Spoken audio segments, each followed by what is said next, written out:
Hi guys, this is Kwan here, your local realtor. With everything that's taken place today, I have brought on Gary, a certified public accountant who's been doing this for 30 years, to talk about the COVID-19 stimulus plan for small businesses. So Gary, can you introduce yourself?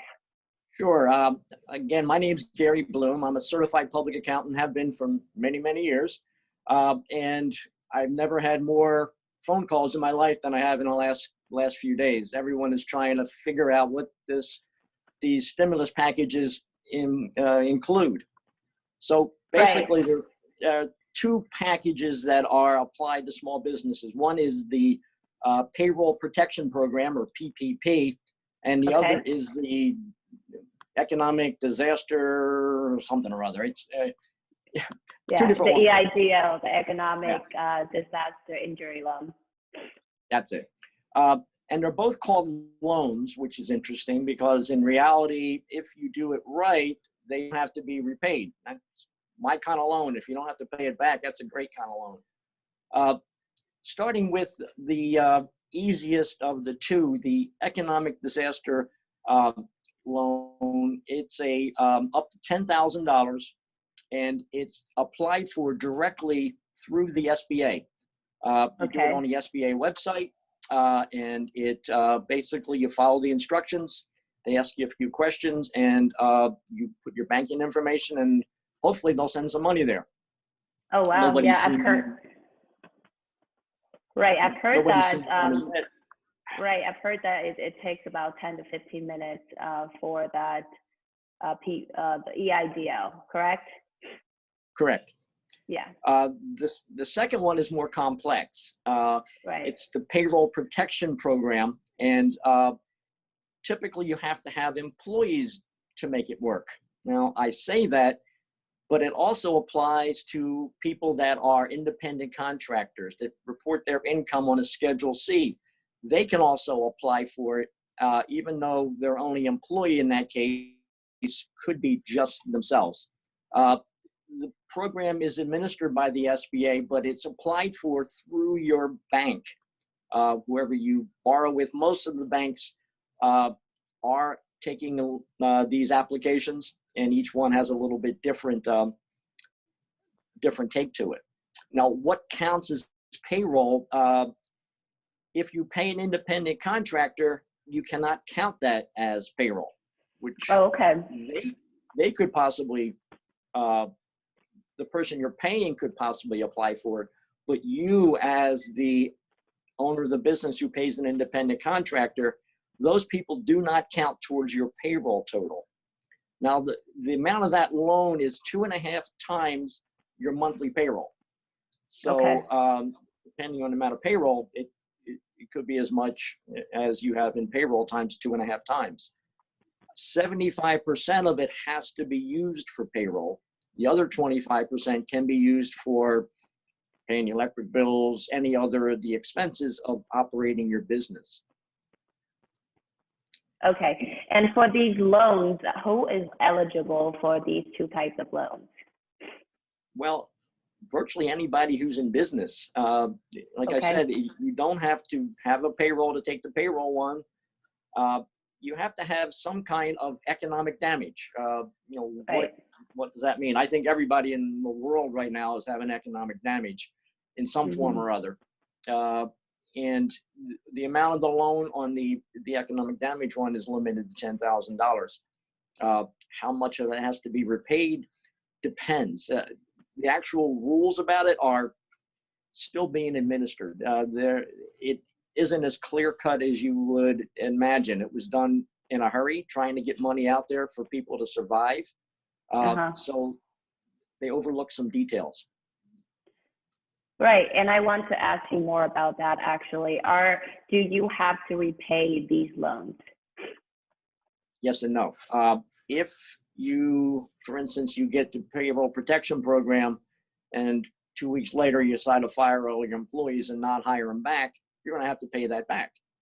But if you maintain your workforce during this period of time, and you can cut back on your salaries during this period until it recovers, but once you're back things are back to normal, when whatever normal means, once they're back to normal, then you have to maintain your workforce at the same level or close to the same level as it was before.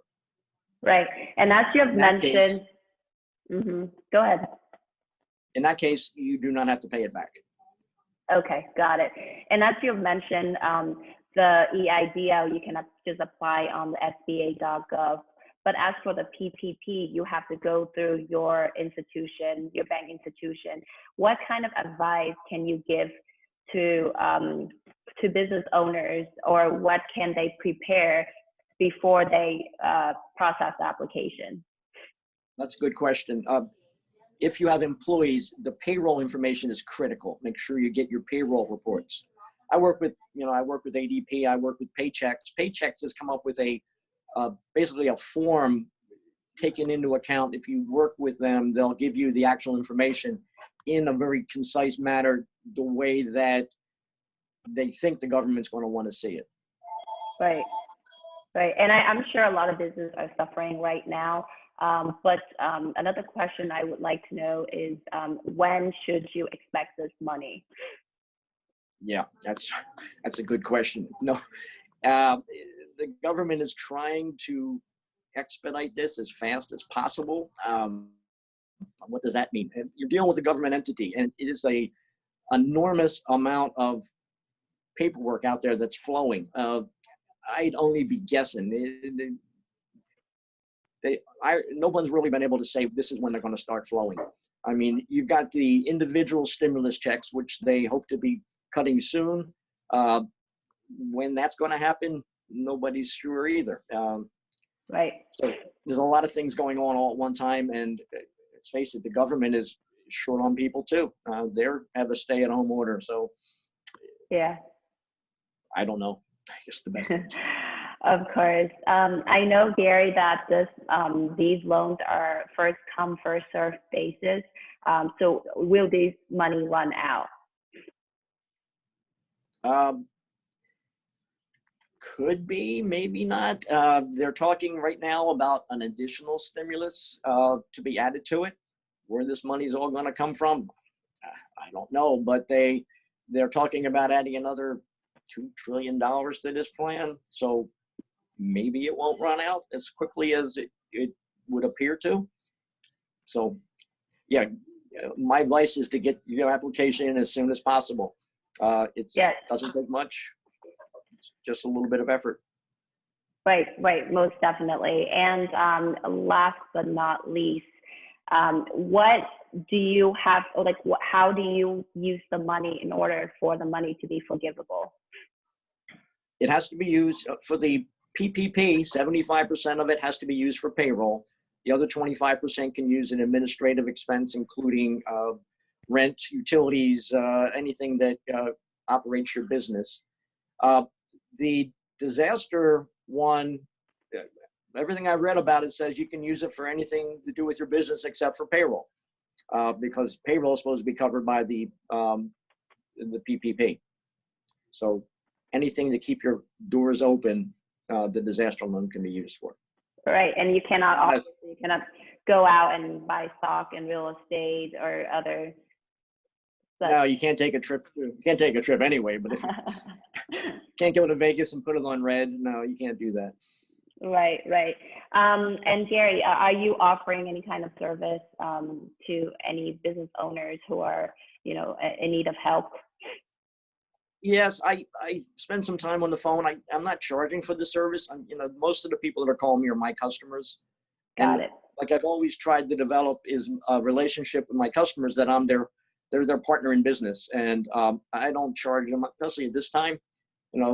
My time is valuable, but I'm working 100 hours a week, so a couple minutes here and there just to get people on the right track. I'm not going to fill out the forms for them, mainly because I'll walk them through it over the phone if they want me to.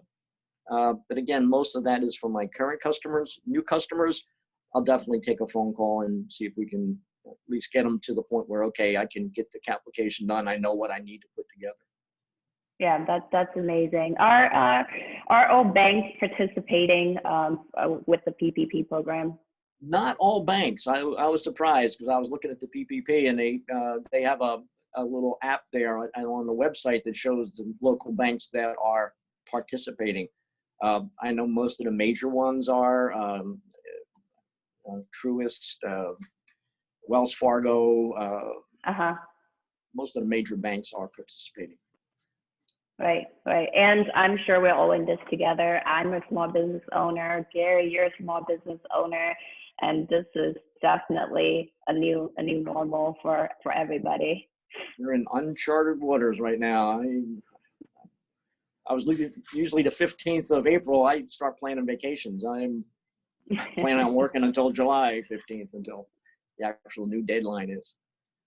Right, right. And our goal today is definitely to provide as much information as you did just now to people so they can make educated decisions. But I definitely encourage everyone to take advantage of the capital available. You might not need it, but we are definitely in time of great uncertainty. So nobody knows how long this is going to last. Shorter the better. Right. Well, I really appreciate your time, Gary, and thank you so much for being here today. My pleasure. Good luck with everything. Thank you. Take care. Bye, Gary. Bye now.